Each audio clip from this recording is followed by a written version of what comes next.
1, 2, 3. Hola a todos. Continuando con las exposiciones en la asignatura de Educación para la Salud, ya en la segunda fase, después de haber rendido el primer examen parcial, continuamos en este segundo ciclo con el tema referido a infecciones respiratorias agudas, o IRAS. Estaríamos en el capítulo número 8.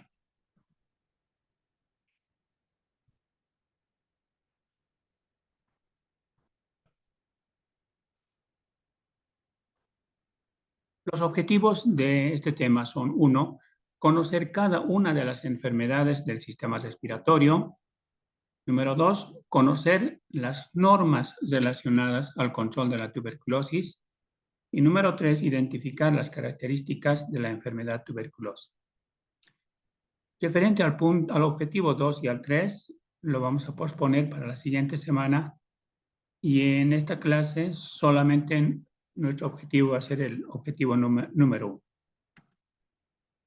Antes de entrar en el tema en sí, consideramos que es necesario precisar algunos conceptos, ¿no? Debido a la complejidad del tema para quienes por primera vez ingresan al maravilloso campo de la medicina, que se caracteriza principalmente porque utilizamos una terminología, un lenguaje médico, que a veces una persona profana no lo va a entender. Entonces, en una situación como esta, considero que algunos conceptos es necesario tomarlos en cuenta antes de abordar las diferentes enfermedades. Entonces, las palabras clave. 1, ¿qué entendemos por riesgo? Riesgo es la probabilidad de que una determinada población sufra una cierta enfermedad o daño. Eso quiere decir de que cuando en una población, ¿no? Tenemos alta probabilidad de que aparezca una enfermedad, ¿no? Por ejemplo, es donde hay una ciudad donde hay un tráfico de vehículos enorme sin control, no hay control de la policía, no hay control de emisión de gases, etc. Entonces, sabemos que es muy probable que tengamos enfermedades pulmonares, ¿no? Otro ejemplo, digamos que una mamá no da de lactar, ¿no? Sino más bien recurre al biberón, entonces la probabilidad es alta de que ese niño tenga cierta deficiencia inmunitaria y pueda enfermar, digamos, de alguna patología. Entonces, es la probabilidad de que una población adquiera una determinada enfermedad o un daño. 2, ¿qué entendemos por etiología? ¿No? Logía, logos, estudio, quiere decir, es el estudio de las causas de una enfermedad. Puede ser una sola causa o puede ser muchas causas, o puede que no sepamos la causa. Todo es etiología. 3, epidemiología. Epidemiología es la mayoría de los términos de medicina tienen raíz griego y latino. Viene de griego epi, que es encima, demos, pueblo, y logos, estudio. En sí, la epidemiología es una especialidad médica, ¿no? Es la ciencia que estudia la dinámica de salud y de la enfermedad en las poblaciones. Número 4, patogenia. Igual, tiene origen griego, viene de patos, quiere decir enfermedad, y génesis, origen, o sea, origen de una enfermedad. Por lo tanto, patogenia es el estudio de las causas, cómo se origina o cómo nace una enfermedad y cómo se desarrolla una enfermedad. En sí es la historia natural de la enfermedad. 5. ¿Qué entendemos por manifestaciones clínicas? Es lo que manifiesta el enfermo. Clínica quiere decir, viene del latín clinos, quiere decir cama. Entonces se supone que el enfermo está guardando cama. Entonces si guarda cama es que algo anda mal. Entonces por ahí de ahí viene clínica, de cama, o cama hospitalaria. Entonces es lo que el enfermo manifiesta, mediante 2 conceptos que debemos saberlo muy bien: signos y síntomas. ¿Qué es signo? Signo es todo lo que podemos observar. Por ejemplo, una persona que se ha hecho una herida y está sangrando, eso estoy observando. Todo lo que yo puedo ver es un signo. o lo tomo la temperatura y está elevado, ese es un signo, ¿no? Y el síntoma, en cambio, es lo que no puedo observar. Solo sabe nuestro enfermo. Por ejemplo, una cefalea. En medicina decimos cefalea al dolor de cabeza, pero el dolor de cabeza yo no lo puedo ver de qué color es, de qué tamaño es, no puedo ver. Solo me va a decir el enfermo. Voy a confiar en que me esté diciendo de manera correcta lo que siente. Ese es un síntoma. Entonces, en medicina tenemos signos y síntomas. 6. ¿Qué es diagnóstico? El diagnóstico, si ven al medio, gnóstico viene de gnosos, que del griego quiere decir conocimiento. Es decir, es conocer un hecho, es haber arribado a algo. Es el proceso en el que se identifica la enfermedad por su nombre y su apellido, una afección o una lesión por sus signos y sus síntomas. 7. ¿Qué entendemos por tratamiento? El tratamiento es un conjunto de medios, aquí digo medios que utilizamos para aliviar o curar una enfermedad. No solamente medicinas. Muchas veces el tratamiento se lo puede hacer sin medicinas. Entonces, por eso decimos todos los medios que utilizamos para aliviar y curar una enfermedad. Número 8, ¿qué es prevención? Esto ya hemos visto, estimo que ya lo sabe, ¿no? Es un conjunto de medidas necesarias para aliviar la aparición o el desarrollo de una enfermedad. O sea, para evitar, mejor dicho, la aparición de una enfermedad. Prevenir es mejor que lamentar, hemos dicho. Y habíamos hablado de prevención primaria, prevención secundaria y prevención terciaria, que estimo que lo van a repasar en el tema anterior. Ahora, 9. ¿Qué entendemos por enfermedad? La enfermedad es el conjunto de signos y síntomas, pero cuya causa se conoce. A eso llamamos enfermedad. Conjunto de signos y síntomas cuya causa se conoce. Por ejemplo, la tuberculosis, que lo vamos a ver la próxima semana, ¿no? ¿No? La causa que lo provoca es una bacteria que se llama Mycobacterium tuberculosis, identificado que lo podemos mirar al microscopio directamente. Entonces ya sabemos, es una enfermedad. En cambio, ¿qué es síndrome? Punto 10, ¿qué entendemos síndrome? También se dice, o síndrome. Algunos dicen síndrome. Es también un conjunto de signos y síntomas, pero cuya causa no se conoce. No se conoce. O, al contrario, tiene muchísimas causas. Por ejemplo, el coronavirus, el COVID-19, tiene harto tipo de variedades, clases y subclases de virus. Tú ya no podemos decir de cuál estamos hablando. Decimos síndrome, ¿no? Y el punto 11, SIMI. SIMI quiere decir un síndrome mínimo inespecífico. Quiere decir que muchas enfermedades se parecen, ¿no? Todos van a cursar, todas las enfermedades cursan con decaimiento, con malestar general, ¿no? Con cansancio o con fiebre. Entonces, todos esos signos y síntomas que son comunes, que parece que fueran denominador común de muchísimas enfermedades, ¿no? Lo primero que siempre vemos es un síndrome mínimo inespecífico. Entonces, no precisamos todavía el diagnóstico, sino sospechamos, porque estos son síntomas, signos comunes a la mayor parte de las enfermedades. Haciendo una introducción del tema, vamos a decir que las IRAS, de este momento solo voy a decir IRAS, ¿ya? Quiere decir infección respiratoria aguda. Aguda, en contrario al crónico, porque también hay infecciones respiratorias crónicas que dura mucho tiempo. No vamos a hablar de eso, estamos hablando del tema de IRAS, o sea, de las agudas. Las IRAS son un grupo de enfermedades causadas por microorganismos que afectan las vías respiratorias por un tiempo que no sea mayor de 15 días. Si fuera más de 15 días, ya estaría hablando de crónico. El cronos quiere decir tiempos, ya son de larga, son otro tipo. Ya. Estamos hablando de las agudas. Son síndromes inflamatorios, generalmente son de origen viral, muy frecuente en la edad pediátrica. Más me voy a enfocar a los niños, porque es donde tenemos mayor problema. Se clasifican según su localización en iras altas e iras bajas.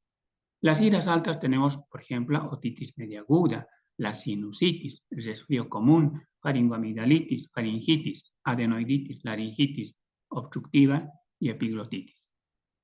En griego, itis quiere decir inflamación. ¿ya? Todo lo que termina en itis quiere decir inflamación. Y lo referente a las iras bajas, tenemos la bronquitis, la bronquiolitis y la neumonía. En las iras bajas ya es cuando en el árbol respiratorio ya se ha entrado el microbio hasta lo profundo, ya siempre son de mayor preocupación. Y lo último que puede sucedernos es una neumonía. Ahora, según la causa o etiología, lo clasificamos en A, por múltiples microorganismos. Por ejemplo, virales, bacterianas, parasitarias, fúngicas. B, por microorganismos específicos, ¿ya? Por ejemplo, la tuberculosis específicamente un microbio que produce eso. O la tosferina, o coqueluche, ¿no? Un solo microbio lo produce. O la difteria, es un Corynebacterium diphtheriae, se llama su nombre. Cada microbio tiene su nombre específico, por si acaso, que muchas veces a muchos no les gusta, pero son nombres en latín. Pero por microorganismos específicos son los que provocados por un solo tipo de microbio. Y C, inespecíficas, que puede ser por cualquier causa, hasta el aire contaminado, humo de motor, cigarros, cualquier cosa. Haciendo un repaso que tienen también en su dossier del aparato respiratorio, el aparato respiratorio simplemente es un sistema de tubos que va de lo más grueso y de lo más pequeño y se va diseminando como las ramas de un árbol. Prácticamente son tubos por donde circula aire, hasta terminar en una punta, y en las puntas hay una especie de bolsitas que se llaman alveolos, que es el extremo. Tenemos dos pulmones, el pulmón derecho y el pulmón izquierdo. El pulmón derecho se divide en la tráquea, por ejemplo, en el bronquio derecho es un poquito más vertical y el bronquio izquierdo es un poquito más horizontal. Ese detalle tiene mucha importancia, ¿no? Porque eso se afecta generalmente en primera instancia el pulmón derecho por su configuración anatómica. Repasando, ahí tenemos la faringe, la laringe, los alveolos, los bronquios, los pulmones, la tráquea, etcétera, que perfectamente lo han estudiado en anatomía. El diafragma es un músculo que separa tanto la parte superior del tórax como la parte inferior del abdomen. Entonces, los pulmones tienen la función de meter el aire mediante la inspiración, el oxígeno que necesitamos, llega hasta toditos los tubos, hasta el fondo, los alveolos, y lo va a entregar ese oxígeno que recibimos del aire, ¿no? Lo va a meter a la sangre. Y ahí la sangre, mediante los glóbulos rojos, lo va a llevar a todas partes. Y a la inversa le va a devolver como cambio el anhídrido carbónico que lo vamos a botar. Ahora, ¿cuáles son esas entidades clínicas más frecuentes? Lo que está en su dossier está el resfrío común, faringoamigdalitis, laringitis, laringotraqueitis, epiglotitis, rhinosinusitis aguda, otitis media aguda, bronquitis, bronquiolitis, neumonía. Cada uno lo vamos a hacer de manera resumida como lo he presentado acá, ¿no? No quiere decir que acá es solamente un resumen, por favor quisiera que lo lean en su dossier, ¿no? Todas las enfermedades vamos a hablar desde el punto de vista de la etiología, epidemiología, patogenia clínica, diagnóstico, tratamiento y prevención. Empezaremos por el resfrío común. Ahí tiene la imagen de un niño que está estornudando. El resfrío común es lo que todos conocimos como resfriado vulgarmente, o coriza, ¿no? O gripa, estoy con gripa, es súper común. Esto, hablando de etiología, es producido por rinovirus, por varios tipos de virus. Rinovirus para influenza, sincitial respiratorio, especialmente los pequeñitos, el coronavirus, el enterovirus, influenza y el reovirus. La epidemiología, especialmente los meses fríos, en cuanto a la patogenia, su periodo de incubación es de 1 a 3 días. ¿Qué quiere decir incubación? Los microbios no es que entran y de inmediatamente le enferman, no es así. Entra el microbio al cuerpo, a los pulmones, y el cuerpo se defiende. O sea que entabla una batalla, una guerra. Entonces, en ese tiempo de guerra decimos incubación. No es que el microbio está descansando, no, el microbio ha entrado a pelear. Entonces hay una batalla ahí en primera línea, no lo sentimos todavía, nada, estamos sanos. A eso se llama incubación, que puede durar 1 a 3 días, especialmente en el epitelio nasal, ¿no? Por lo tanto, la viremia no es frecuente, o sea, viremia quiere decir que el virus ya se ha saltado a la sangre, eso no es frecuente. En cuanto a la clínica, que vamos a ver una obstrucción nasal, vamos a ver fiebre, Ginosea quiere decir que escurre moco, o sea, escurre líquido por la nariz. La tos es seca y es escasa. ¿Y cómo lo vamos a diagnosticar? Clínicamente, o sea, mirando, observando y preguntando y mirando. El tratamiento, prohibido dar antibióticos, por si acaso. Es solo sintomático. Pueden darse antipiréticos quiere decir comprimidos para la fiebre. A veces damos antihistamínicos, pero eso debe darse con mucho criterio, el médico. Lo importante es dar bastante líquidos tibios, lavado de las manos. Ustedes saben que los virus se diseminan por todas partes y deben lavarse las manos con frecuencia. Enseñar a los niños así. Y la prevención hay que limitar con las personas que están contagiadas. Y los fómites. ¿Qué es fómite? Lo que sucede es que cuando se habla o se estornuda, al aire van pues partículas pequeñitas de agua, de vapor de agua que nosotros botamos por los pulmones. Y en cada granito de ese vapor hay mucha cantidad de virus que están vivos ahí y van a caer sobre las superficies. Si se toca la mano, va a ir a caer en nuestras manos y sobre las superficies, especialmente las superficies lisas, donde están perfectamente, y los tocamos, nos vamos a contagiar, ¿no? Entonces, eso es importante tomar en cuenta, no tener contacto con los fómites. Ahora, ¿hay vacunas para el resfrío común? No hay vacunas. Por eso vacuna, no hay vacunas. Solamente hay vacunas para la influenza. O sea, lo que en una época hubo la gripe española, ¿no? De hecho, ha hecho estragos, realmente es fatal en la Primera Guerra Mundial, históricamente. Solamente hay en las vacunas que hace años se manejan para la influenza, o sea, lo que llamamos la AH1N1, con la AH2, ahí tenemos AN1H1, la AN2H3 y el tipo B. En tu dossier está al revés, también se puede manejar así, pero lo más frecuente es que se maneja como AN1H1, es el que ha hecho la gripe española. Pero ha mutado, pues siempre está evolucionando los virus, y ha aparecido la AN2H3, que ha llegado hace tiempo a nuestro país, y también el tipo B. Entonces, como siempre están mutando así, los tres mezclados, se coloca la vacuna una vez al año, especialmente en los grupos vulnerables. Pasaremos a la faringoamigdalitis.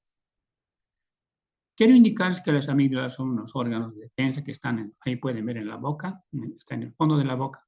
Todo el cuello, nosotros estamos rodeados por unas bolitas que se llaman ganglios linfáticos. Adentro tenemos los adenoides y las amígdalas. Prácticamente en el cuello tenemos una cantidad de rosario de bolitas conectados por unos tubitos que son linfáticos. Y dirán, ¿por qué tenemos tantas rosario en el cuello? Porque justamente son los lugares donde son de defensa, donde salen las células de defensa, porque la mayoría va a entrar por los microbios por la boca y por la nariz. Por eso tenemos en el cuello enorme cantidad de estos órganos. De la faringoamigdalitis, ¿cuál es la etiología? Son varios tipos de virus, como el adenovirus, el influenza, el rinovirus, etc. También bacterianas. Ese es el Streptococcus hemalítico del grupo A. Y generalmente sale pus, ya. Abriendo la boca hay que mirarlo, está la campanilla, ¿sí ven? Hay unas criptas que aparecen y emanan pus. Eso sí, es fácil de ver. En cuanto a la epidemiología, todo el año puede suceder, especialmente en otoño y en primavera, pero aquí preferentemente de la edad de 5 a 15 años o más de 15 años. O sea, no puedo decir en un niño, digamos, de 1 año tiene amigdalitis. A veces vienen con ese diagnóstico. No se puede creer eso. Puede aumentar la amígdala solamente por defenderse. No podemos ir a todo amígdala. En cuanto a la clínica, su inicio súbito con una fiebre mayor o igual a 38.5 grados centígrados. Produce náuseas, dificultad para tragar, fíjense, está obstruyendo casi toda la boca, ¿no? Náuseas, amígdalas con pus o sin pus puede ser. El SIMI, que les he dicho, un síndrome mínimo inespecífico. Eso quiere decir que todo lo que sabemos, toda enfermedad tiene siempre cansancio, agotamiento, somnolencia, malestar general, a veces con diarrea, a veces sin diarrea, a veces dolor de huesos, escalofríos, eso se llama SIMI, ¿ya? Pero lo importante es que hay una adenopatía cervical. O sea, como te he dicho, que hay varios ganglios como bolitas en el cuello, se pueden verse aumentados, ¿no? El diagnóstico, por lo tanto, es clínico. Si hay pus, podemos raspar un poco de pus, tomarlo y mandar al laboratorio. Se llama exudado, para identificar, ¿no? A veces No es necesario si se tiene experiencia ya, incluso oliendo el exudado ya podemos. Y en laboratorio es necesario hacer ASTO y PCR. Esto debido a que puede complicarse la amigdalitis saltando a otros órganos, especialmente el corazón y los riñones, sería fatal. Entonces, a veces es necesario valorarlo, ¿no? Bien con antiestreptolicina, se llama esa prueba que lo hace en un laboratorio. Se lo puede mandar a hacer. ¿Cuánto está? El PCR no es lo que hacemos en el coronavirus, es simplemente proteínas C reactivas para ver si hay o no hay inflamación, que se lo puede pedir, ¿no? El tratamiento son medidas generales y hay que dar antibióticos. El médico, que según el cuadro, va a dar específicamente cuál antibiótico le va a dar, analgésicos, antipiréticos. En cuanto a la prevención, ¿cómo vamos a hacer? La higiene, tiene que tomar bastante líquidos, ¿no? Y buena alimentación. Vamos a la laringitis y la laringotraqueitis. Ahí ven un niño cómo está agarrando el cuello. Generalmente la laringitis es prácticamente estar ronco, eso es lo que entendemos comúnmente. ¿Cuál es la etiología? Es viral.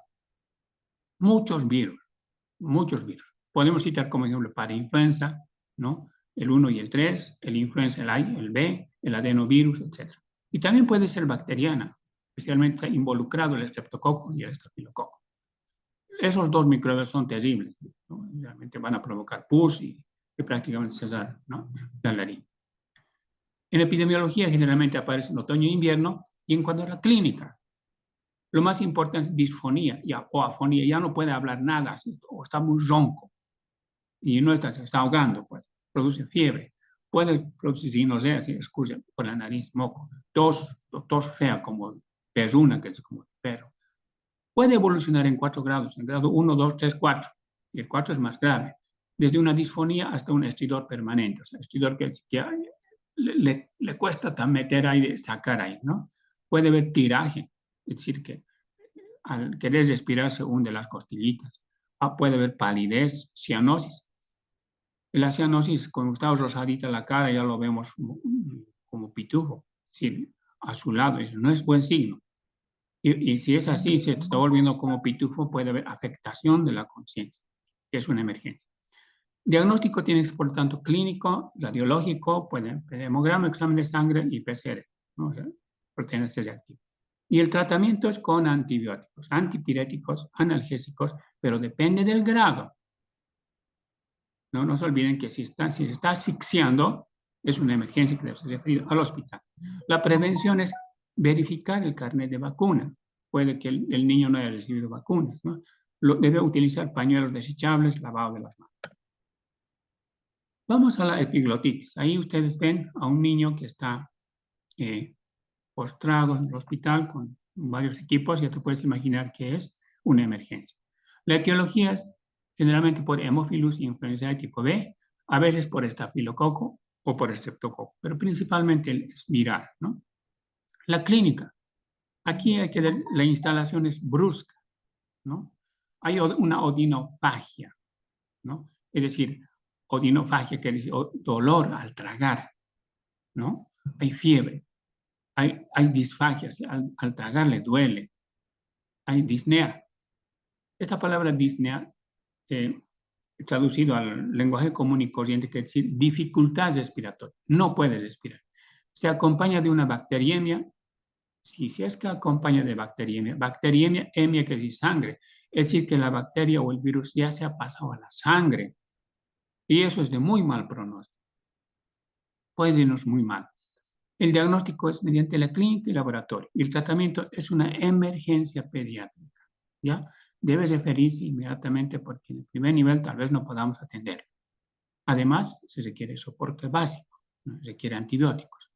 Pero muchas veces eso no por eso quiere decir que si estoy en primer nivel, en área rural, yo tengo. A veces en área rural hay que saber cómo hacer el soporte básico mientras se haga el transporte correspondiente. La prevención con la vacuna pentavalente que utilizamos en los niños. Vamos a la sinusitis aguda. Haciendo un repaso de anatomía, sabemos que en los huesos de la cara, en el hueso frontal, tenemos en los huesos maxilares superiores, también en los huesos etmoides, tenemos una serie de cavernas grandes, unos huecos, ¿no? Llenos de aire, son muchas cavernas, eso se llaman senos. Y muchas veces un resfrío puede complicarse entrando el microbio a esos huecos, a esos senos. Eso se llama rhinosinusitis. ¿Cuál es la etiología? El Streptococcus pneumoniae, la Moraxella catarrhalis y Haemophilus, y pueden ser otros más, pero los virales son los más siempre importantes, el adenovirus, el influenza y el rinovirus. La clínica puede presentarse una tos matutina y en decúbito que es de echado. ¿Ya? Nosotros en medicina no decimos echado, sino decimos en decúbito. Puede durar unos 10 a 30 días. Hay una descarga postnasal, es decir, después de limpiarse detrás viene una secreción. Hay halitosis, es decir, que emana un olor fuerte por la nariz, por la boca.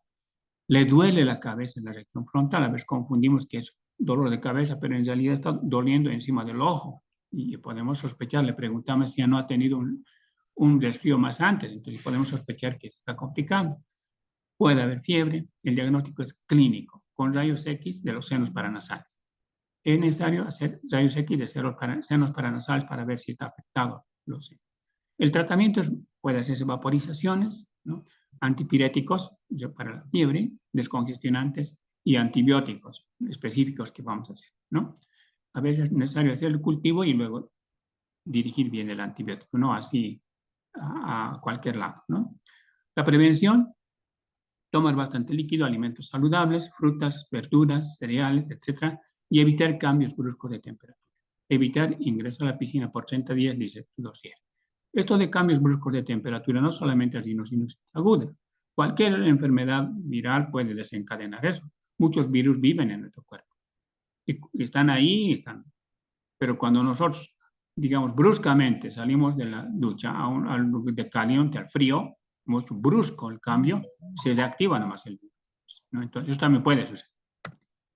Otitis media aguda. Ustedes vayan a un niño que está llorando, tocando los oídos. Este es un cuadro también de complicación. La etiología es bacteriana, el Streptococcus moraxella, ¿no? El causante, Haemophilus tipo B, Staphylococcus aureus y el Staphylococcus pyogenes. Pueden ser virales, ¿no? También como el rinovirus y el adenovirus. En la clínica es muy fácil darse cuenta. El dolor de oído. El niño grita, le escurre pus por el oído. No escucha bien, hipoacusia, fiebre, ¿no? Anorexia, si no quiere comer, ¿no? Está el SIMI, también hay SIMI, es decir, un síndrome mínimo inespecífico que está con decaído, con malestar general, etc. No solamente en niños pequeños, por este caso, puede también en niños grandes, producirse hasta en jóvenes, ¿no? Hay otosea purulenta, ¿sí? Escurre pus por el oído, pero eso es de muy mal signo si está escurriendo pus por el oído, que si se ha roto el tímpano y puede producir sordera. Otra complicación es que se vaya la inflamación hacia atrás del oído, que se llama mastoiditis, ¿no? El diagnóstico es clínico, cultivo y antibiograma. El tratamiento es vaporización, antipiréticos, descongestionantes y antibióticos específicos. Vamos a la bronquitis. La bronquitis es muy frecuente. Casi todos hemos tenido bronquitis. La etiología es viral, por virus, rinovirus, coronavirus, influenza, adenovirus, y a veces también el micoplasma y clamidia. Especialmente en cuanto a la epidemiología es invierno. En cuanto a la clínica hay una tos excitativa, expectoración mucosa, mucopurulenta, disnea, ya saben que disnea es dificultad respiratoria, ¿no? Fiebre, roncos, o sea, respirar ronco, sibilancias. En medicina llamamos sibilancias cuando hay, como ven el médico está escuchando con el estetoscopio, escuchamos que ahí está como si estuviera silbando el pulmón, ¿no? En realidad la mayoría lo podemos superar. En general, muchas veces no compromete el estado general. El diagnóstico, ¿no? Se puede hacer una serología para determinar qué germen es el que estamos sospechando. La radiografía PA de tórax, ¿no? Siempre las radiografías lo tomamos de atrás adelante, los rayos. Pero eso hay que indicarles, ¿no? Porque el radiólogo puede tomar de adelante a atrás. Nosotros, en este caso, ponemos PA, o sea, de atrás adelante. Tratamiento, no existe un tratamiento específico. La mayoría se recupera sin incidentes. Un tratamiento es sintomático, antipiréticos, analgésicos, pueden darse antitusígenos y antibióticos también, ¿no? Pero aquí hay que aclarar muchas cosas. Los antibióticos, los antitusígenos que venden como un negocio redondo en las farmacias, no es necesario, no es conveniente. Bronquiolitis. La bronquiolitis, la etiología el causante es el virus sincitial respiratorio. En cuanto a la epidemiología, generalmente los 2 primeros años de vida. En invierno y comienzos de primavera. Y cuando hay hacinamiento. En la clínica, especialmente hay tos, fiebre, disnea, o sea, dificultad respiratoria, apnea, que si ya no puedes respirar. En los neonatos ya no puedes respirar, el neonato aquí recién nacido. Hay taquipnea. Lo he puesto aquí con mayúscula taquipnea porque es lo más importante que tiene que guiarnos la taquipnea. Taquipnea quiere decir aumento de la frecuencia respiratoria, que en continuación tenemos que ver unas constantes que tenemos que saber. Puede haber retracción intercostal, es decir, que como tenemos entre las costillas músculos que manejan la respiración, ya se hunde. Cianosis está volviéndose como pitufo, azulado, sibilancias en los pulmones, escuchando con el estetoscopio roncos. Y en caso grave, ya no hay ruido del pulmón. Eso se llama ausencia del murmullo vesicular. El diagnóstico es clínico, rayos X de tórax. Hay que medir la saturación de oxígeno para ver si lo voy a internar o no lo voy a internar. El tratamiento, posición semisentada, ropa suelta, alimentación fraccionada, antipiréticos, analgésicos. Hay que poner oxígeno, oxigenoterapia, antibióticos, pero depende de la gravedad. Si estoy en primer nivel, estoy en segundo nivel o en tercer nivel de atención. Finalmente, la neumonía. Lo último que nos puede pasar es la neumonía. Afecta ya el parénquima pulmonar, el microbio ha llegado hasta el fondo del pulmón. La etiología es producida por bacterias, virus, hongos, parásitos o micoplasma. En cuanto a la epidemiología, esto es bien importante saber. En los extremos de la vida. Ataca más a los niños y a las personas mayores y ancianos. En los extremos de la vida.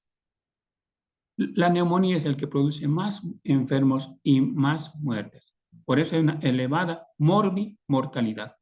Morbilidad quiere decir enfermedad, ¿no? Entonces, elevada morbimortalidad y la mayoría llega al hospital. Se distinguen 3 grupos. Neumonía adquirida en la comunidad, neumonía adquirida en el hospital, porque muchas veces en el hospital ahí se están circulando microbios bien raros, ahí nos hemos contagiado. O también en los inmunodeprimidos. Según en cuanto a la clínica, según la Organización Mundial de la Salud, nosotros tenemos una cartillita en Bolivia, una cartilla. Esa cartillita tiene la bandera de Bolivia, rojo, amarillo y verde, ¿no? Es para decir que rojo es grave, amarillo es, digamos, entre mediano y verde es menos grave, así, manejamos como bandera de Bolivia. Unas cartillitas que nos ha servido mucho. Por eso lo clasificamos en 3. 1, la neumonía. 2, la neumonía grave. Y 3, la neumonía muy grave. 1, la neumonía, encontramos tos, disnea y taquipnea. Ahorita vamos a decir qué es la taquipnea. 2, la neumonía grave. En la neumonía grave hay todos los signos y síntomas del número 1, más aparece algo más, el aleteo nasal. En el niño vamos a ver que su naricita, la fosa nasal, está vibrando, es que queriendo abrirse la nariz. Eso se llama aleteo nasal. Ahí miramos las costillitas y están hundiendo, se hunde y se retrae, retracción costal y quejido. Y aquí llamamos 3, neumonía muy grave.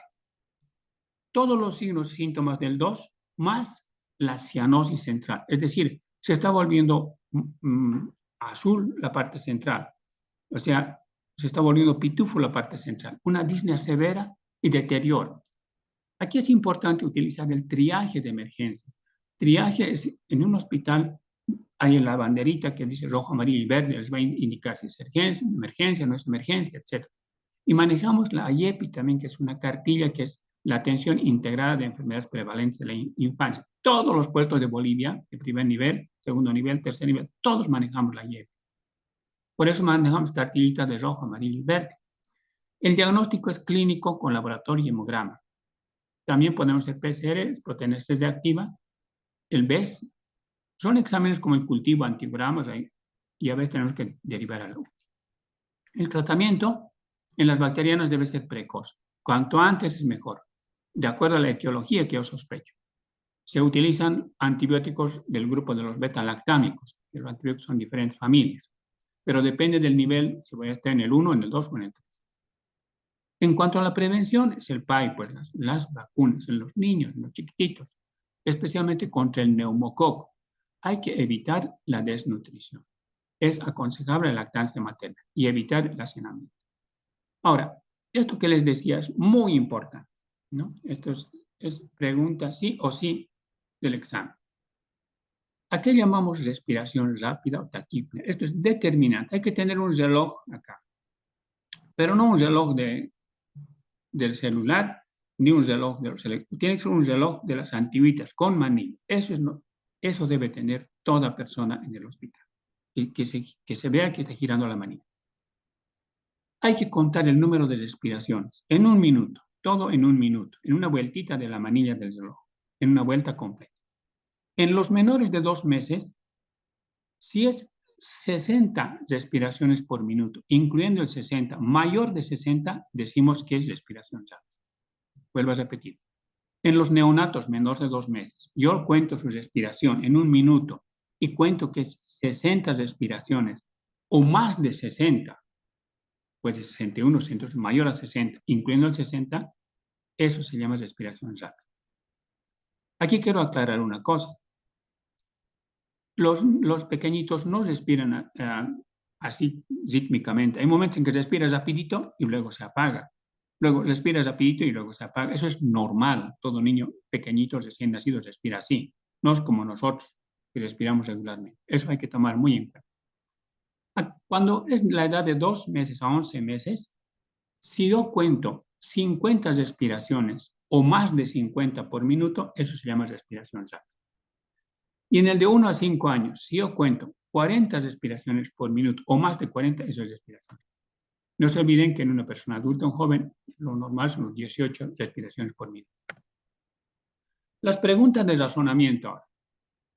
Número 1, ¿cuáles son los métodos más efectivos para prevenir las infecciones respiratorias agudas? Y número 2, ¿qué es el código CIE-10? Puedes averiguarlo en internet. ¿Qué utilidad tiene? Por favor, esto es para que ustedes tengan un poquito de más de motivación en el tema.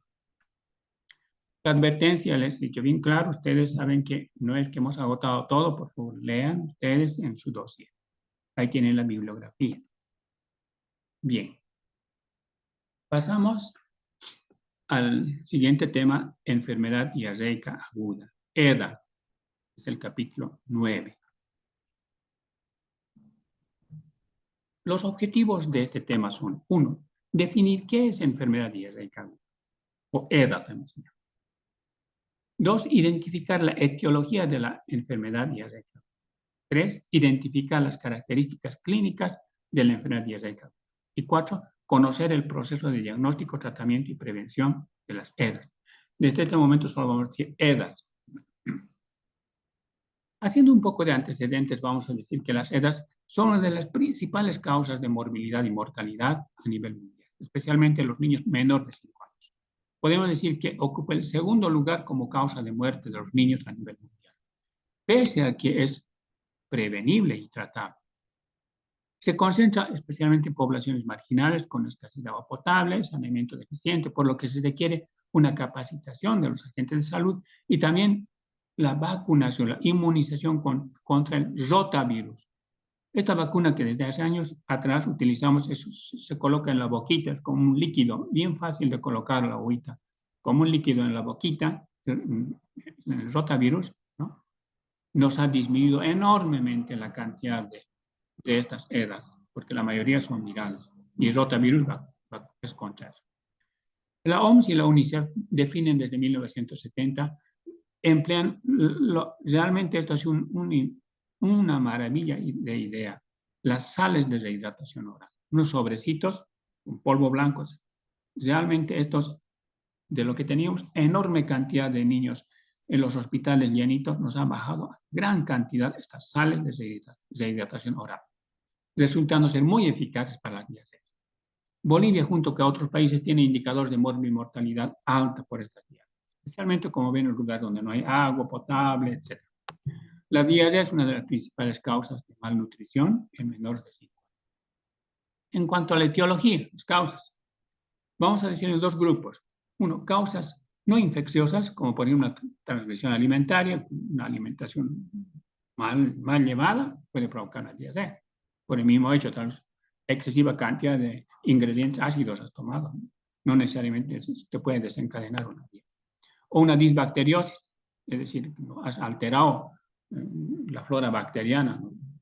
Y prácticamente hay que volverlo a colocar, sembrar las bacterias sapróficas que hay. Entonces, eso es aparte.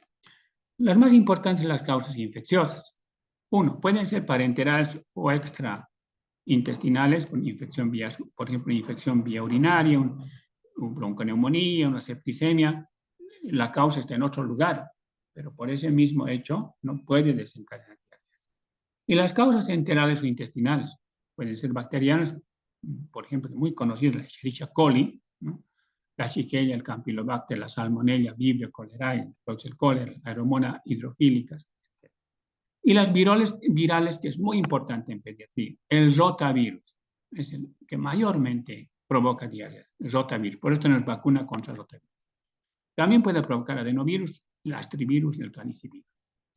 Y los bichos, la mayor parte de los niños en Bolivia están parasitados, especialmente en el oriente, en el trópico. La mayoría está con parásitos como la Giardia lamblia, entomia histolítica, todo tipo de bichos que pueden provocar diarrea. Y las micóticas, la principal es la Cándida albicans. En cuanto a la clasificación, de acuerdo al grado de hidratación, podemos clasificar. Esto tenemos igual cartillitas en la IEC, ¿no? Que es el rojo, amarillo y verde, que manejamos la banderita. En todo el país manejan las enfermeras perfectamente, los médicos de primer nivel de atención, de igual manera. Eso nos abrevia, nos facilita el manejo. Entonces lo clasifican. EDA sin deshidratación es el de color verde. Para eso utilizamos el plan A. EDAs con deshidratación es un color amarillito, utilizamos el plan B. Y EDA con deshidratación grave o shock o choque, utilizamos el plan C. Eso es de acuerdo al grado de deshidratación que tenga. Y también de acuerdo a la evolución. Hay diarreas agudas, o sea que breve tiempo, diarreas que nos duran mucho tiempo, que pese a que hemos hecho todo lo que hemos hecho, nuestro esfuerzo persiste, por eso se llama diarrea persistente, y diarrea crónica es el que dura muchos días. En cuanto a la clínica, en cuanto a manifestaciones generales hay SIMI, o sea, SIMI que es un síndrome mínimo específico, o sea, malestar general, todo lo que sabemos, ¿no? Pero aparte puede haber evacuación, tiene que haber evacuaciones, o sea, la diarrea misma en sí es una evacuación con consistencia disminuida. Las heces no son con consistencia como lo conocemos. O sea, la enfermera o el médico tiene que mirar las heces fecales. Entonces la consistencia tiene que ser disminuida y la frecuencia aumentada, o sea, evacúa con más frecuencia. Vómitos, fiebre, gastralgia, que es dolor de estómago, rechazo alimentario, no quiere comer y signos de deshidratación. En cuanto a las manifestaciones clínicas de acuerdo al grado de hidratación, la EDA sin deshidratación, el niño está en buen estado general. Tenemos que mirar sus lagrimitas. Sus lágrimas le escurren. Muy buen signo. Y nosotros tenemos una manera de examinar al niño. Lo pellizcamos su piel. Y cuando pellizcamos, se estira. Lo arrugamos y se estira rápido. Entonces, no hay signo del pliegue. Cuando digamos por algún motivo, yo lo aprieto la piel y se queda así arrugado, eso se llama signo de pliegue positivo. ¿Ya? En este caso, como es sin deshidratación, no hay signo de pliegue. El otro es EDA con deshidratación. Es una EDA con deshidratación. Si presenta 2 o más de estos signos, el niño, aparte de lo que he indicado, está inquieto, está irritable, está llorando, tiene enoftalmos. ¿Qué es en medicina? Enoftalmos, los ojos hundidos. Veo sus lágrimas es poquitito y veo su boquita seco. Entonces ya lo clasifico ahí. Y el tercero, que sería el rojo, es EDA con deshidratación grave o choque. Shock, decía en inglés, ¿no? Si es que presenta 2 o más de estos signos, aparte de los que he indicado. Aparte de lo que hemos indicado, está letárgico, ya no está irritable. Porque uno puede decir que ya se ha tranquilizado. No, ya no es que se ha tranquilizado, se está entrando en letargia. se está volviendo inconsciente, ya no bebe. Signo del pliegue es positivo, ustedes pellizcan la piel, se queda así arrugado. Oliguria, eso que sí que orina poco. O anuria, que sería fatal, ¿no? Hay que mirar, el niño se orina o no orina, y se está orinando poco, no es un buen signo. Aprieta su dedito, y normalmente apretas de los rosaditos, se vuelve blanquito y lo sueltas, se llena rapidito. Aquí tarda mucho. Está bajando su presión y la mucosa oral está muy seca. En cuanto a los factores de riesgo, vamos a decir acá, el factor ambiental y familiar. Ya les he dicho, si en un lugar hay muchas aguas sucias, consume esa familia aguas sucias, alimentos contaminados. En cuanto a sus excretas, sus inodoros, sus excretas y el alcantarillado funciona mal, viven hartos en un solo ambiente. O también cuando hacen viajes, comen en la calle, o etcétera, presencia de animales, viven mucho en animales en la casa, una mala higiene, y la madre tal vez muy joven, etcétera. Puede ser un factor de riesgo. O puede ser un factor de riesgo inherente al niño. Lo principal, si no recibe lactancia materna, dentro de los neonatos, si está desnutrido. Si tiene enfermedades de base, también es un factor de riesgo. Si el niñito, digamos, ha nacido con una cardiopatía congénita, ¿no?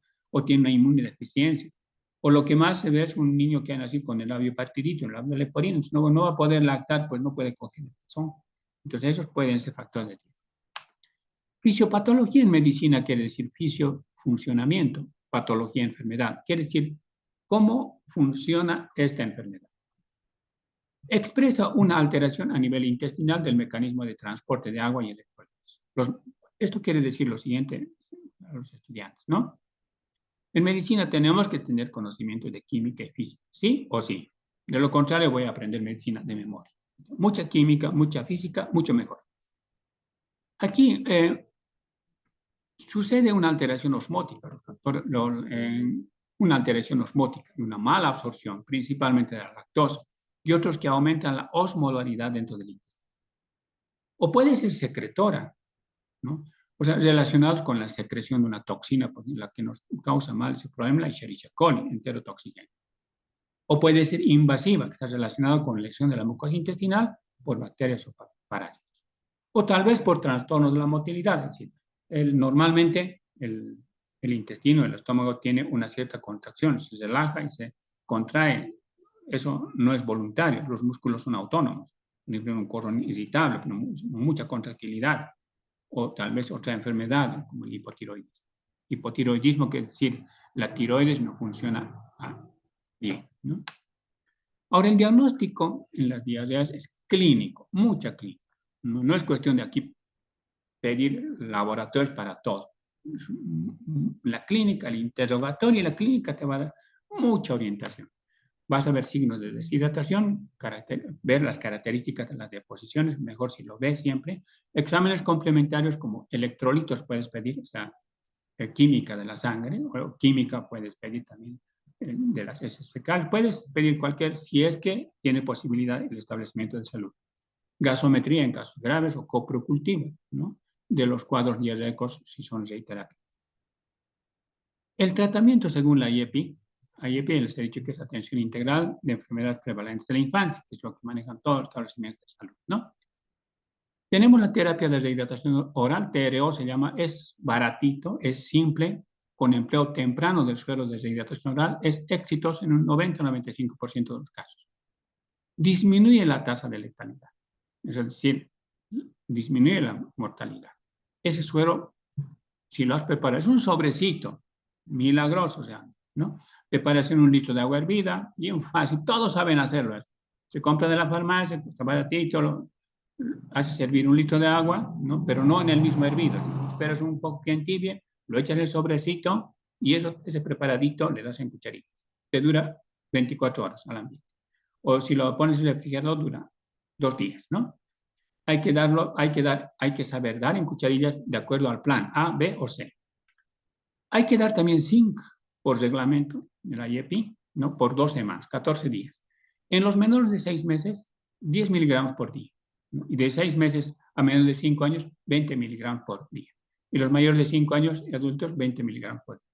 En los establecimientos de salud tenemos ya, son unas perlitas, unas son azulitas y otras son rojitas. Las azulitas son las que tienen 100.000 unidades, ¿ya? Y las rojitas son las que tienen 200.000 unidades. Pero si no tienes, solo tienes la rojita, entonces tienes que partir la roja para que se vuelva 100.000. Hay que dar vitamina, perdón, estoy hablando del zinc, ¿no? El zinc viene en jarabes o en tabletitas, ¿ya? Rectifico esto. El zinc puedes adquirirlo en jarabe o en tabletitas, ¿ya? Hay tabletas de 50 miligramos, hay de 20 miligramos, ¿no? Generalmente, o con su rayita, entonces. Depende qué estás dando, en jarabe o en tabletas. Entonces, por 2 semanas, ¿no?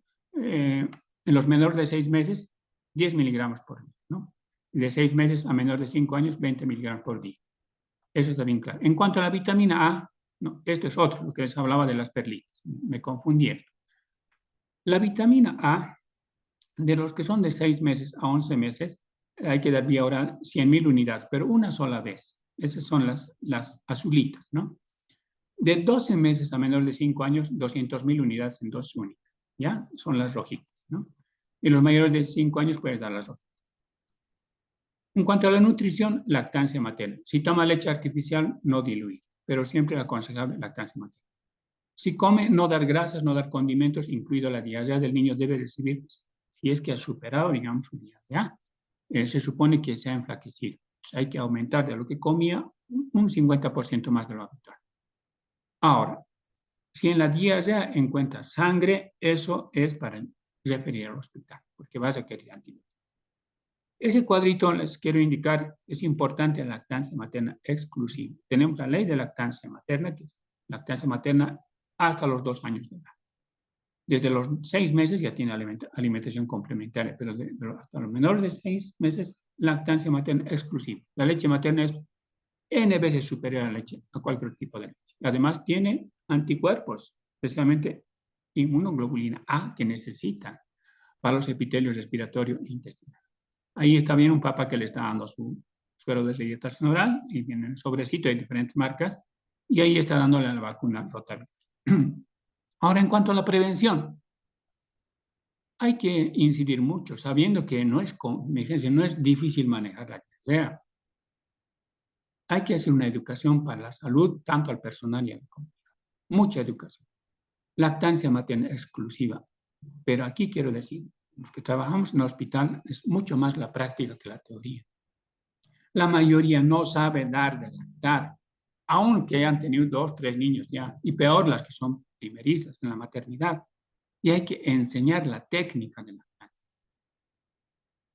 Y no quiere el primer día después de la maternidad nacida la última, y no puede hasta la tarde, no puede coger el pecho. Entonces no hemos preparado los pezones, hay que enseñar la técnica de lactancia, alertar sobre los peligros de la ingesta de medicamentos y infusiones caseras, no es meter nomás cualquier cosa de mates, ¿no?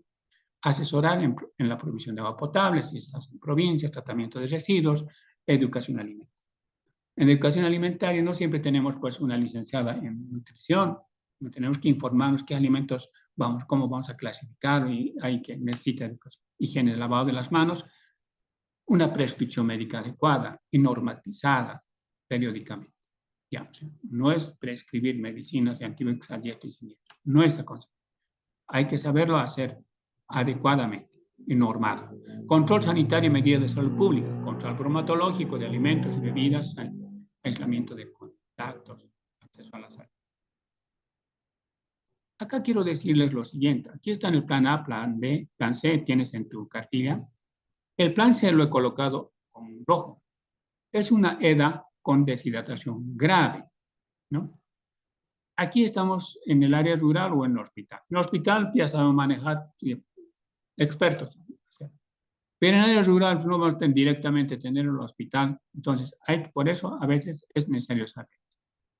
Probar si puede tomar el suero de rehidratación por vía oral. Hay que insistir.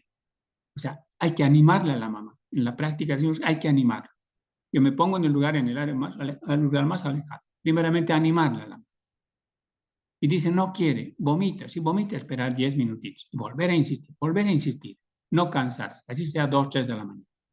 Seguir dando lactancia materna es muy importante. Dar por sorbos. Y si no, pues referir urgentemente al hospital. Y si no hay caso ni referir, no queda otra, pues intravenosa, hay que colocar sueros de interlactato, una carga rápida, pero hay que medir de acuerdo a sus kilogramos. El peso de la agüita, 50 mililitros por kilogramo hay que meterle la primera hora. Y en la segunda y tercera hora lo metes a razón de 25 mililitros por kilogramo de peso.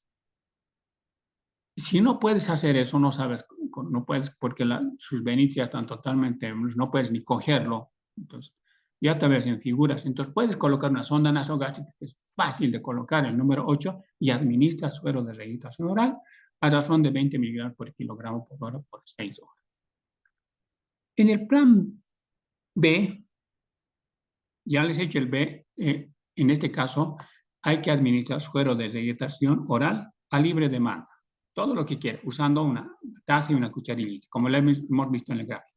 Si conoce el peso de la agüita, siempre es bueno tener balanza. Bueno, sería ya el colmo que no tenga ni balanza en el establecimiento.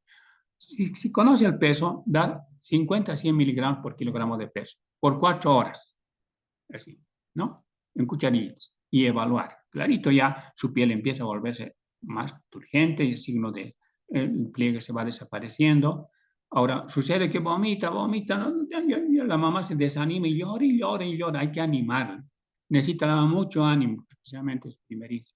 Hay que esperar 10 minutos y hay que volver a insistir sin cansarse. De eso depende salvar una vida, de ser persistente. No puede decir, si el personal de salud se angustia y ahí, etcétera, estamos fritos. Hay que apoyar, no perder los ánimos. La lactancia materna exclusiva. En tu prospecto no dice exclusiva, pero la ley dice bien clara, lactancia materna exclusiva hasta los 6. Sin que te he dicho por 14 días, y si no mejora, pues entonces referir a los. El plan A, en los menores de 2 años puede dar 50 a 100 mililitros después de cada deposición acuosa, si es una cuarta o media tacita, menor de 5 años de 50 a 100 mililitros después de cada deposición, no son como media tacita. Dar alimentos fraccionados, lactancia materna exclusiva, dar zinc por 14 días, indicar a la madre que vuelve en 5 días si es que no mejora.